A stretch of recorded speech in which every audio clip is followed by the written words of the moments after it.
Garrett Bush, and so many big names, it would take me hours to say all of their names.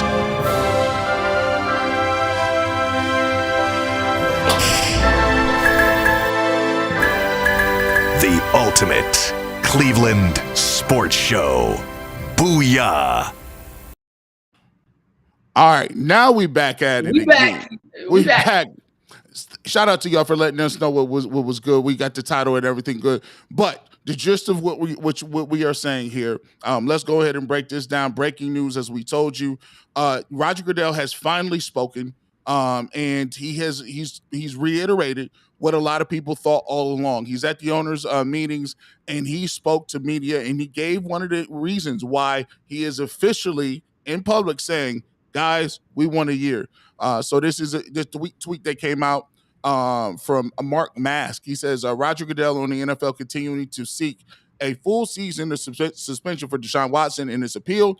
And the rationale is because we've seen the evidence. The disciplinary officer, Sue Robinson, was very clear about the evidence. McNuggets, this is what we thought all along. We thought that they were going to go for a year. We finally have Roger Goodell on the record stating, obviously, yes, we want the year. Your thoughts, Al? I mean, at first I wasn't surprised. I saw the notification pop on my ESPN alert and said, well, yeah, that's what we've been reporting, and that's what everyone's been reporting since the get-go. I mean, Sue Robinson in her 16-page report said the NFL wanted a full year, so that's what the expectation was.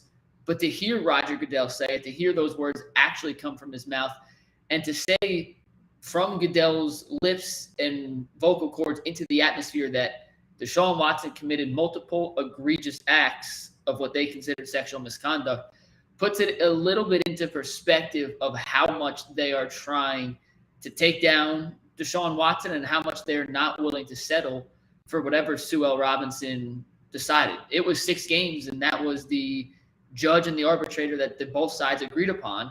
And frankly, the NFL says, screw it. We don't care what you had to say, Sue.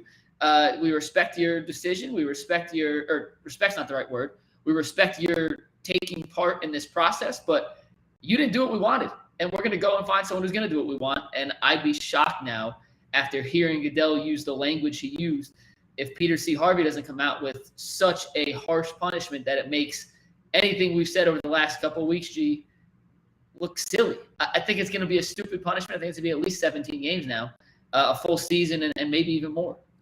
See, this just goes to show you right here. This means the media is not on their job. The media in general came out and talked about the optics and they had to get a better deal and they had to do this and they had to do that. And the reality of the situation is the league did exactly what they wanted to do from Jump Street. The process has been corrupt. The process has not been just. They did not operate in fair and good and operating under fair judgment or trying to do what they should have done, which is get a person that comes in the middle and says, hey, guess what, guys? I know I didn't get all I wanted out of the suspension. Deshaun Watson thought he shouldn't have got any. We had a fair arbiter. We had somebody that was in the mix that heard all the information and the facts. And I don't get this. I don't understand how he can sit here with a straight face and cherry pick her judgment. Talk about she said it. It was egregious. It was over the top. This is why we did what we did. But she also reprimanded you, Mr. Goodell, on what you're doing exactly what we're doing right now, which is trying to whip up some sort of public sentiment so it makes you look like you have not done anything or your process or your policy is a little bit heavy-handed when it comes to players as owners, and you didn't do a good job of explaining it or implementing these policies. And she pointed that out as well. So if you're going to talk about one, talk about the whole situation. And how is he going to say, well, she proved it? Well, if you're going to take that, don't you got to take the judgment she gave with it? You can't say she said something and then take away the 6 games and say, well, we like that part, but not that part, McNuggets. Yeah, well, it's crazy to me because, G. Bush, this is what you've been saying the whole time. Since I've been in Cleveland, you've been saying this. The NFL does not want to go to federal court. And to me, this signifies that is where we are heading. The NFL is going to go as far as they can go within their right to give Deshaun Watson the harshest punishment possible. And how does Deshaun Watson and the NFLPA going to respond to that? They're going to say, okay, if that's your move, our counter is taking you to federal court. And let's see the dirty laundry list from Robert Kraft, from Daniel Snyder, from the John Gruden investigation. And this is going to turn into something, I think, significantly uglier than any of us could have imagined when it started. And our expectation for where this started, G, was very high on the ugly scale. No one thought this was going to come out looking like roses in a pretty situation. We all assumed this was going to be a kind of knock him out, drag him out fight. But this has turned into, a strawweight fight on the UFC. This is now a heavyweight bout between like Brock Lesnar and John Bones Jones, like two of them going at it, because there's no way this ends pretty. It's going to turn into a terrible situation for Watson. It's going to turn into a terrible situation for the NFL. They're going to have all their dirty laundry hung out to dry, and I personally don't believe they've acted in good faith on a lot of these cases, as you have so eloquently pointed out in the past. And for Watson, hell, this happened. I guess here, real quick, this is kind of tangent. This is where I struggle the most with this. Watson was accused of all these things, or accused in all these situations happened in 2021, in 2020. It's now halfway plus through 2022. Correct. There was a lot of time for some of this stuff to work itself out, a lot of time for the NFL to bring this to the level we're at now. And it just seems weird to me that the timing, we are approaching the start of the season, and I understand the NFL does everything is calculated. This is not random, but I don't know, man. This is going to end up being a knockdown, drag-out fight, and it's not going to end anytime sooner. This drags into 2023, 2024. I'm not going to be surprised. This is going to go that far into federal court, and you know how slow the federal court system works. I mean, but how dumb are we? Like, and I'm not talking about, Deshaun Watson or the public. I swear up and down, there's a lot of dudes. I understand it in the media. Y'all think one day y'all gonna wake up and Roger Goodell gonna knock on your door and say, you're the greatest local guy I've ever heard in my life. You're going to come on up here to the NFL Network, and we're going to sign you on up, and you're going to get that multi-dollar deal. You're going to get to golf with me and Dan Snyder and everybody else, and we just going to have a great time. Because there's a lot of these media dudes that look like they are stupid. They are playing dumb. Do not play dumb. How the heck can you be in a position to ask a question? And the obvious question is, hey, you just are trying to throw the hammer down, but you have an organization that handed out NDAs. You have an organization that have already paid 30 women off. You have an organization that has swept that under the rug, kept it moving, and yet and still you talking about what's egregious. How can you separate one person from getting sued and the Texans got sued? Why is no one asking that question? Does Roger have those guys on NDAs? If you're in the media, you have a responsibility to ask these questions. It's not up to you in your heart of hearts to say, well, we ain't worried about that. We're going to worry about Deshaun. Because what I'm trying to say is that's your job. Your job is to say, hey, there's some inconsistency here, Roger. Can you speak to that? McNuggets, we look at this moving forward. 151 people in the chat. Make sure you guys hit that like button, hit that subscribe button. Make sure we can get this out. We're going to be talking about this from a lot of different angles coming up tomorrow, and basically getting this thing out here and moving it and kind of breaking it down. But we thought it was good to come on and kind of preemptively talk about it a little bit. What angles do you think we're going to approach about this tomorrow, and how we can dissect this thing? I think first and foremost is, are we surprised that Roger Goodell actually answered the question? He could have deflected. He could have said nothing. He chose to speak. He chose to answer the question, and Goodell, for as much as we may not like him, is very calculated in everything he says. He chose the word multiple egregious acts, and I don't have the exact quote from me. Let me pull it up real quick. He said multiple egregious actions were predatory behavior. That is not light vocabulary. That is dropping the hammer. That is indicating that they are willing to go, in my mind, as far as it takes to get what they view, and we can disagree on what is or is not, but what they view is the proper punishment. So I think tomorrow we'll get into Why did he answer the question? Did he have to? Does this ruin any chances of a possible settlement? We had Charles Robinson on today, and he said today, which I thought was brilliant, there is some scorched earth between the NFL and the NFLPA, and any talk of this possible settlement negotiation, that's why the expedited process is taking so long, is off the table. It's not going to happen. When he says this, there's no way it's happening. There's no way now. There's no way you come back from that. I really do think about it. And this is coming a direct quote. It talks about this a little bit in the situation. It says Goodell revealed that the league is still seeking a full season suspension for Watson. When explaining why the NFL is seeking such a harsh punishment, Goodell pointed to Robinson's ruling. Because we've seen the evidence. She was very clear about the evidence, Goodell said via Mark Mask. She reinforced that the evidence that was there was multiple violations here, and that they were egregious and also was predatory. Well, if you're going to say that, Mr. Goodell, you also have to say she was very clear about what she had as far as the suspension. See, this is hypocritical behavior. Actually, I wouldn't even, it goes back to this.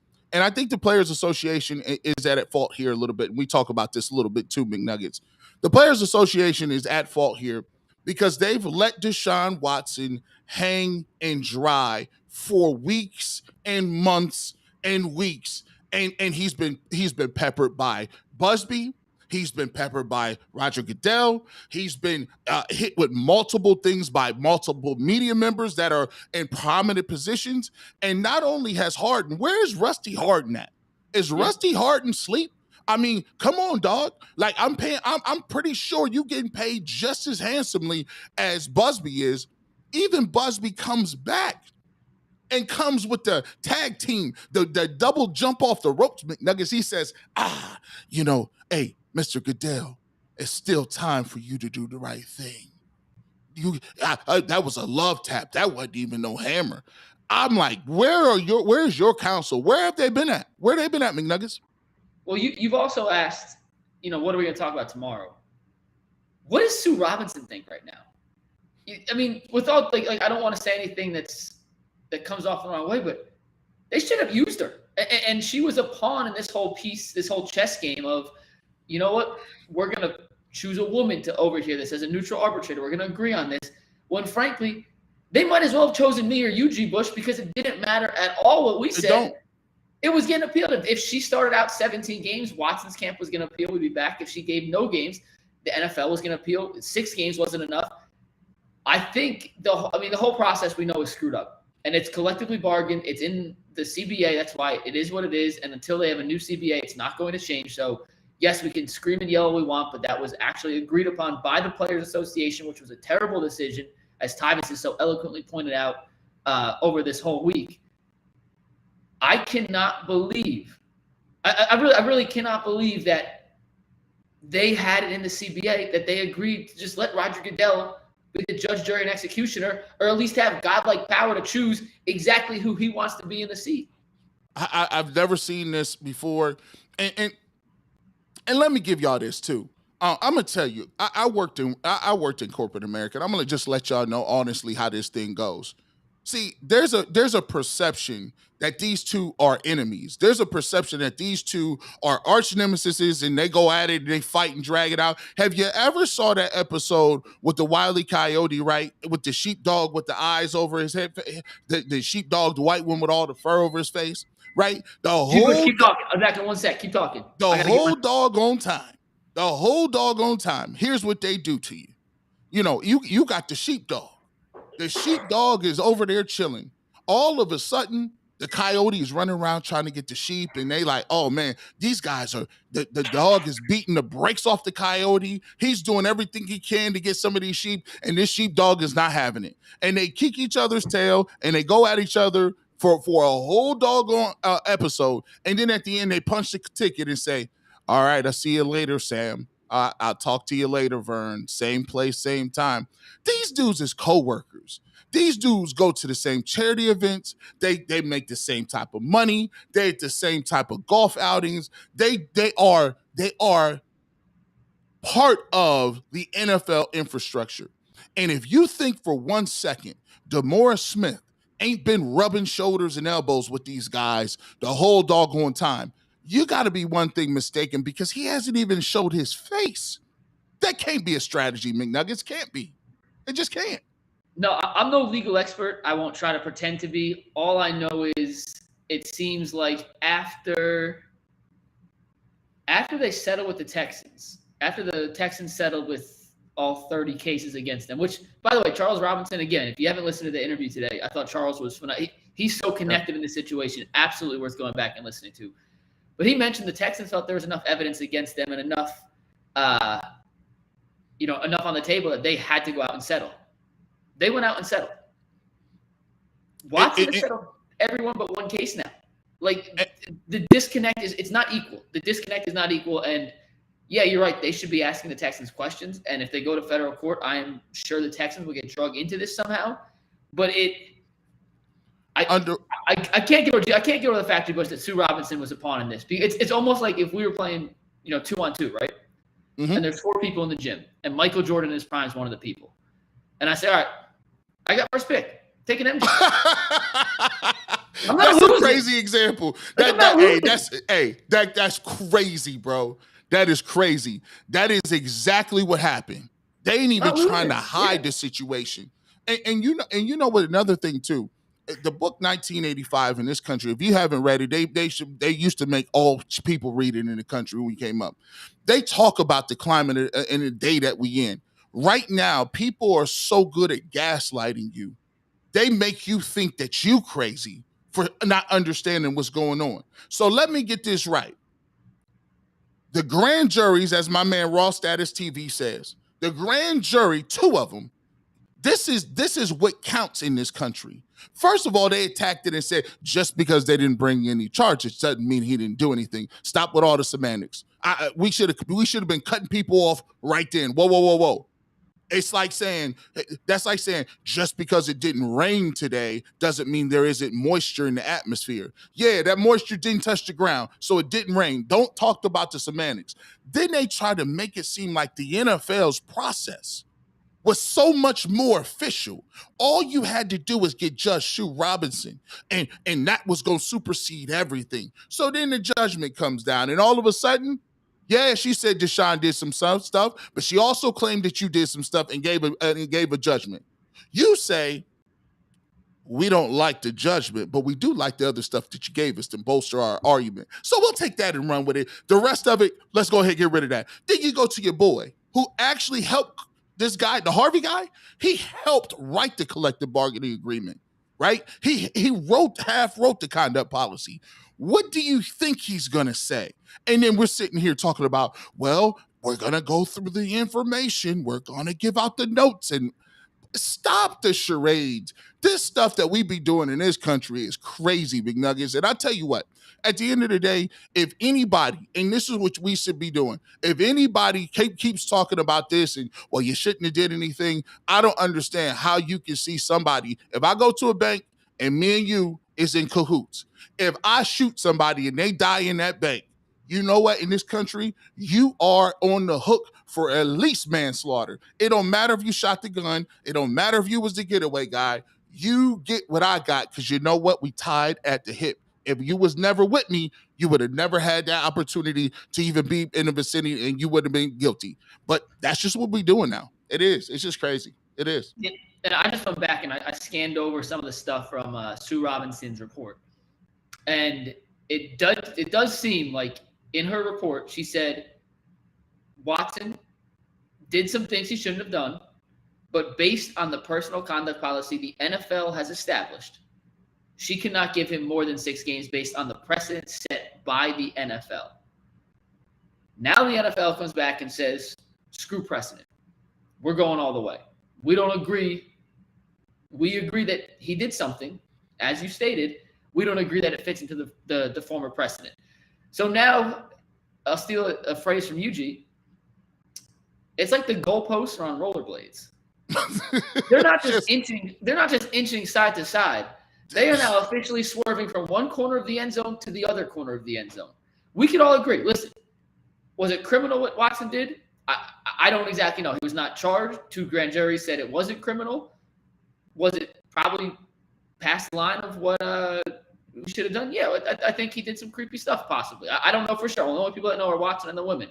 Mm-hmm. But based on the precedent the NFL set, I think Stu Robinson was fair to say, hey, he may have done some stuff that he shouldn't have been doing, but 6 games is what you have set the precedent to for how this works. And now, if the goalpost was in the end zone, now it's on the 40-yard line. And they're saying, guess what? We don't care. All we care about is scoring a touchdown, and maybe we're playing arena football now and not NFL-sized field. It's I'll go back. I said this before. I'll say it again. It is crazy to me that anyone ever agreed, no matter what else was in the CBA, to give Goodell the power to overrule a neutral arbitrator agreed. To give him the final say in all of this will forever baffle me. And I don't know who the CBA, the NFLPA president was when they agreed on it. I could ask Tyvis. It is crazy to me that they ever agreed with that in the CBA to whatever else was there. That is the craziest point. Well, here's what I'm going to say. I got a little bit of a conspiracy theory. Well, let's keep it real. There's sometimes you just want to cash checks. That's what it is. Sometimes, I always think about this nice little cool dance we do in this country. You got to really have two sides to something. So, if you got the Decepticons, you got the Autobots, right? If you got good, you got to have evil. You do this little dance back and forth, and at the end of the day, guess who's rich? Roger Goodell. At the end of the day, guess who's rich? DeMaurice Smith. And guess who's rich? All the lawyers that get to come in and fight these cases. I just think about it, out of all of this that goes on. He's talking about the shield. I urge people. I said it in my video. Roger Goodell is the biggest flaming hypocrite I've ever seen in my life. I don't like hearing his voice. He wrote in a statement. And you know what? The great thing about this is I have capabilities, and go ahead, take this, McNuggets, because I want them to see the statement as well, so they understand that we not faking in front. Sometimes you got to show people. In terms of this, how we gonna break this down tomorrow? What is next for the Cleveland Browns, and what do you think about the way that they're gonna go about this in this groundbreaking news? Yeah, just tomorrow on the show, like I said, we have Leroy Horde and Zach Jackson from The Athletic coming on tomorrow. Jay will also join us virtually. So we'll break this down from every angle possible. What's next for the Browns? Why Goodell answered the question and used the words he used? What's next for Watson? I think personally, if you're asking me, I think it's business as usual for Watson. I don't think any of this is in his hands. He has nothing that he can do or say. He's going to keep practicing. He's going to keep playing until they tell him he can't play. He's going to get ready for this preseason game on Friday. It looks like, according to all reports, he's going to play at least a series or two on Friday. And as who said it yesterday? Tim Couch said it. Mm-hmm. Football is what Deshaun Watson loves and does best. And for him to get back to playing a little bit of football may give him a little bit of normalcy back in his life. So from his perspective, I don't think anything changes until the league or somebody says, hey, Deshaun, you can't practice, you can't play. So he goes about business as usual. But for the Browns, the question now is, and this we've talked about it on the show a couple of days in a row. I've gotten a couple of Twitter discussions about it. If he's out for a year, this is a championship roster. Is Brissett a guy who can not necessarily win you a championship, because I don't think there's any guy on the market right now that you can go out and can really win you a championship. Can he get you to the playoffs? And this team's too talented to waste a year of this roster with this salary cap, how it's structured together, to not go, in my opinion, to not go all in to make a run.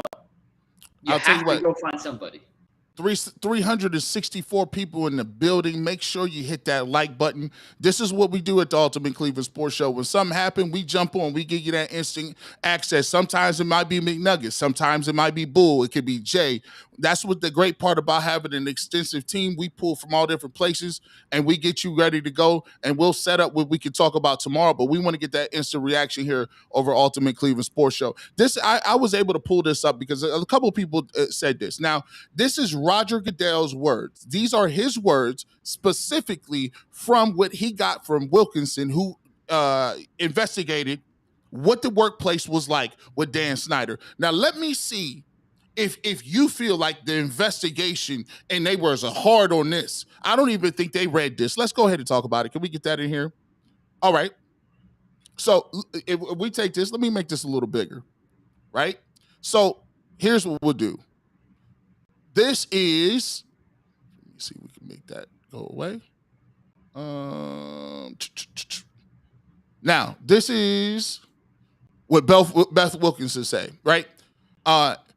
Wilkinson interviewed more than 150 people. Most of them were current and former employees of the club, and many of whom conditioned that their name be redacted for anonymity. She interviewed owner Dan Snyder twice. Now, this goes through a process, and this is what Roger Goodell said as far as what she came up with. Now, think about if the level of scrutiny was the same here as with Deshaun Watson. He says, I want to thank Beth Wilkinson and her team for conducting a thorough and independent review of the Washington club's workplace culture and conduct and providing both club and me with a series of thoughtful recommendations on our finding. Beth and her team performed their work in a highly professional and ethical manner. It sounds familiar. It sounds like the Sue L. Robinson game. Doesn't it seem like he's getting ready to throw this ruling away too?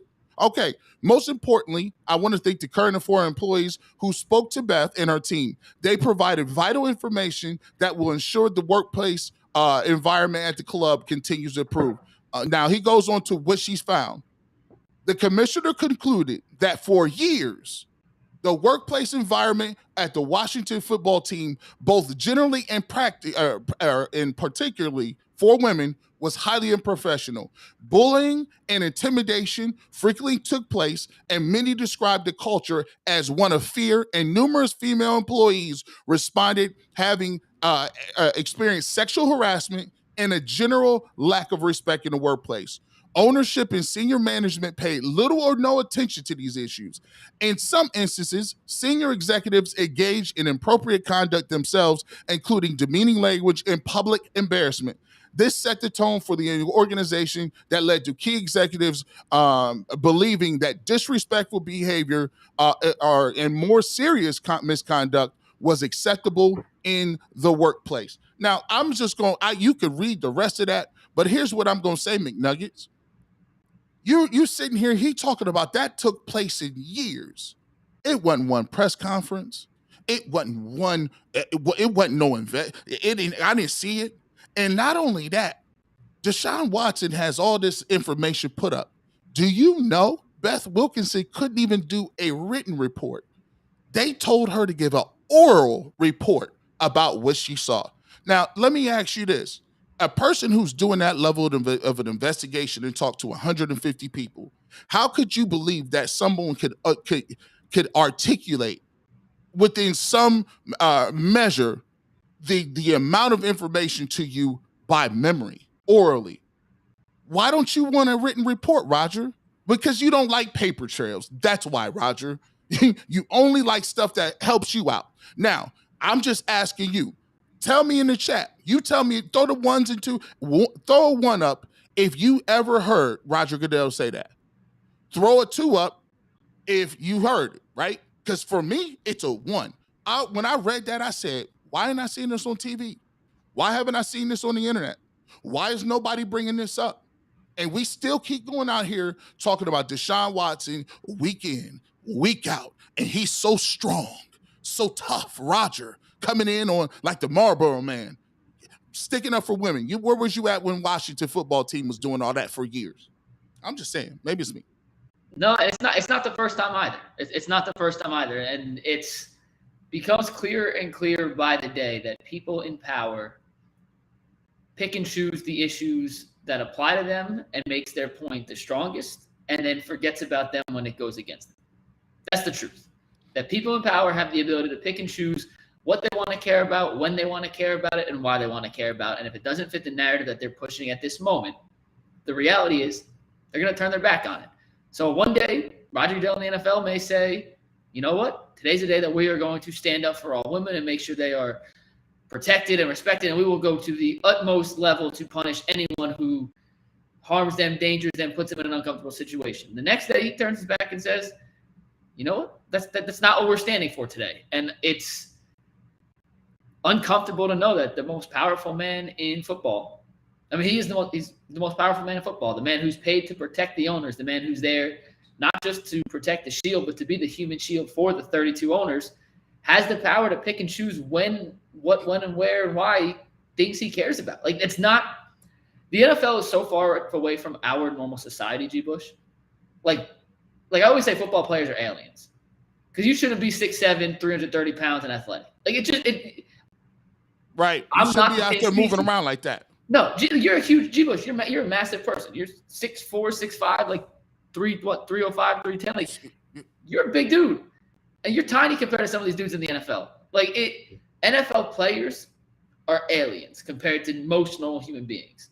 The NFL is operating like they're on Mars compared to the rest of us on Earth. The rules are not the same in one league to the other, and I'm not saying they should be because it's a private league versus, a public society, but it shouldn't be so far apart that the common sense that applies to us is foreign language to them. It's crazy. It's crazy, man.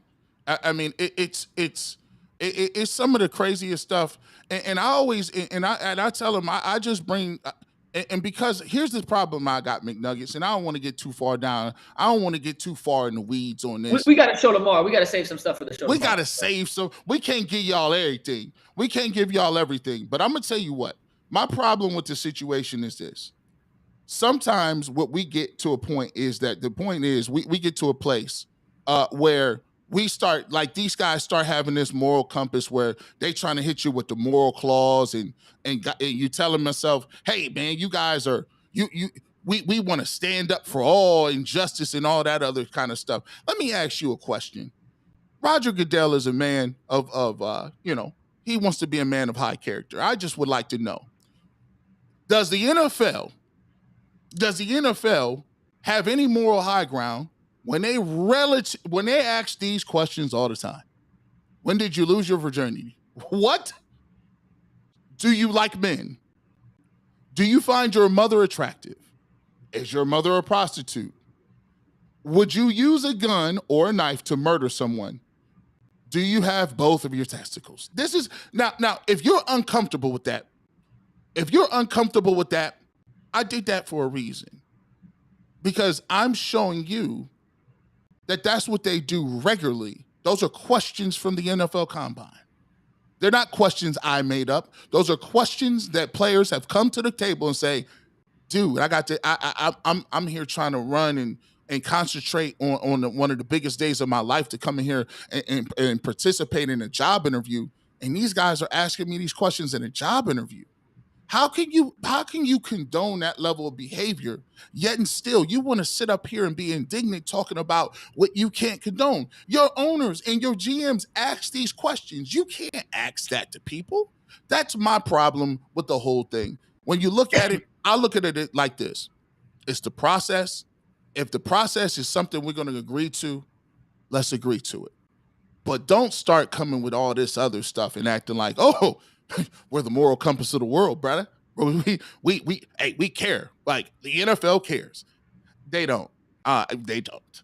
Last point for me, G, and then you get last point, then we'll wrap it up, push it to tomorrow. But yep. I said before, Roger Goodell is the face of the NFL. He's the face. When you see the shield, you don't think of Roger Goodell, but he is the highest order of protection with the league. And what he is there to do is be a human like a human body shield for the owners. And I think part of the reason the NFL, and when I say part, I think a larger part of the reason the NFL is going so gung-ho on making this as difficult for the Browns and Watson as they are, is the fact that Cleveland guaranteed Deshaun Watson $230 million and completely changed up how the rest of the NFL has to structure contracts for not just quarterbacks, but other major stars. And once again, Goodell is the talking head. He's the puppet for the other 31 owners, or 32 really, including Haslam. And when those guys say, hey, screw you, Haslam, screw the Browns, they screw me because guess what? This is going to cost me hundreds of millions down the line. Goodell has to say, okay, what can I do to make these guys happy? Because I don't answer to the players. I don't answer to the league. I answer to the 32 owners in that meeting, including a new one in Denver who's worth $70 billion. who's about to have to pay Russell Wilson a lot of guaranteed money. So I do think, and we're going to talk about this tomorrow too, I do think the fact that Cleveland guaranteed $230 million and completely reset and restructured the entire market for how NFL teams pay contracts, and the owners, remember, these guaranteed contracts, a lot of them come up in escrow and a lot of them come at exactly once. So it's not like it's $230 million spread over 4 years. It comes in $46 million a year. That's a lot of money coming out of one guy's pocket. I think that is part of the reason they are so gung-ho on dragging this out, and they're willing to release some of their dirty laundry, because if it goes back that Watson gets screwed and they don't like the fact that just this first year is $1 million, it turns into maybe the owners in the long run being able to avoid giving out those guaranteed contracts and them in the long run saving money. It's all about, at the end of the day, follow dollars. It's all about money. Hey man, listen. Listen. Let me. You just gave me chills a little bit, man. At the rest of y'all show, step your producer game up. Our producer kick game harder than your host. Our producer's monologues is better than your afternoon drive cats, dog. This is what I'm talking about. You brought them real facts to the table. You listen. That's the Freemason Illuminati talk right there. You say it ain't even about that. It's about that bag, and you are exactly correct. See, the NFL does two good things, right? The NFL has always been about lowering cost. And when you talk about organizations, me being in corporate America, one of the biggest costs is manpower. And guess what? Manpower hours are dominating in the NFL. Think about it like this. Why do you think they come up with all kind of different things and they tell you what's valuable, what ain't? They done already told you running backs ain't valuable. You get any of those. They tell you right before this year, before they started really like rethinking it, receivers never got no big time money.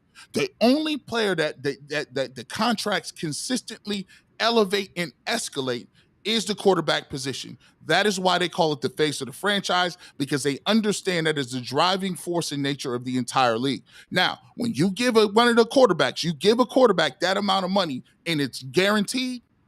If they would have said, we're just going to give it in a bonus, that's cool. But it's fully guaranteed. You don't think that Lamar Jackson said, oh, note to self, I want an MVP around here. I ain't got no off-the-field issues. And by the way, because the way it's set up, I don't need an agent. I just got to go. All I could do is read. Who got the last contract? Oh, 240? I want 242. That is what it's about, is keeping labor low. The Browns messed that up. And now we are where we are, McNuggets. A beautiful dance. And one last point on that. The issue with the guaranteed contracts, I see a couple of people in the chat saying, why is the contract such a big deal? It was approved. Like, it was approved, but the issue is not every owner has the same amount of money. And some owners can pay guaranteed contracts, and they can drop out $100 million at a time and not flinch. Other ones don't have all that money in cash. It's all in assets and liquid. And I'm not a financial guy. I'm not a bank guy. But it's not as easy for some of those guys to pay it, so that's why they're pissed. Hopefully that clarifies some of the people. I see Cleveland Rocks was asking in the chat if it was approved, why is everyone so mad? That's why they're mad. They don't want to pay $150 million upfront on the dot when all their assets are tied into property, real estate, and it's not liquid. If we on the Ultimate Cleveland, and it's not the Browns' problem. You are right. It's not the Browns' problem. But other people can be mad at the Browns because they have the issue that Cleveland doesn't. The Haslam's are loaded. The Haslam's could drop a billy without flinching. That's a great point. And we'll wrap it up with this, because it's like, look, we all, like, I'll give you a perfect example. An Ultimate Cleveland Sports Show, we on the show. If management comes in and says, you guys got to pay $300 for parking, right? But we need it today. Me and McNuggets is like, you got to wait on that. I got to plan my stuff. I got to put something aside, not pay one of these dudes till next month, and then get you, maybe I'll break that in installments. But if you dealing with people who've been in an industry, who already got another job. If Jay was like, they hit Jay with the 300, he good. Let me get my wallet. Hey, there you go. We're good. We're good. If they hit Brad with the 300, all right, let's roll. Even if they hit Bull with the 300. He gonna be mad as hell. He might give a rant, but he might tell you he ain't gonna pay it, but he go home and pay it, right? Yeah. Man, there's certain cats that ain't gonna be able to, and that's the same exact way. Yeah, y'all might look at it as like y'all all on the same show. Y'all should all have it, but in the reality, everything ain't created equally. Just like owners, Some people got their money liquid. Some people is trust fund babies. Some people, that's all they do is the NFL, like the Browns, Mike Brown in Cincinnati. So we just breaking down the schematics of it. But listen, I want to thank every single one of y'all. It's a blessing. 478 people in the chat. Make sure you guys hit that like button. If you don't subscribe to the channel, man. We give you grassroots stuff right here. We jump on, we give you lives, and this is just the front part of this, right? We're gonna consider. We got some stuff coming up in a couple weeks. Keep it live. Trust me. This is not the only thing we doing on the lives. It's coming. Y'all gonna be really excited to see it. But we'll talk to you tomorrow. G. Bush, Mikey McNuggets. We will get to y'all. We'll come back and talk to you guys later. Make sure you tune in tomorrow. Tomorrow. What is it? G. Bush, how many hours? How many hours? Do the math. 22. Look, I got it. Look, 22, man. Don't mess this up, man. All right, man. Hey, follow us on Twitter. Hit the like button to subscribe. It's at GBush91, right? G-Bush? Yeah. It's with GBush91. All that. TV. Yeah, hit it. Follow us on Twitter. This is not ending tonight. It's gonna end tomorrow. So we'll see y'all then. Appreciate y'all. Jay Crawford, Adam the Bull, Garrett Bush, and so many big names, it would take me hours to say all of their names.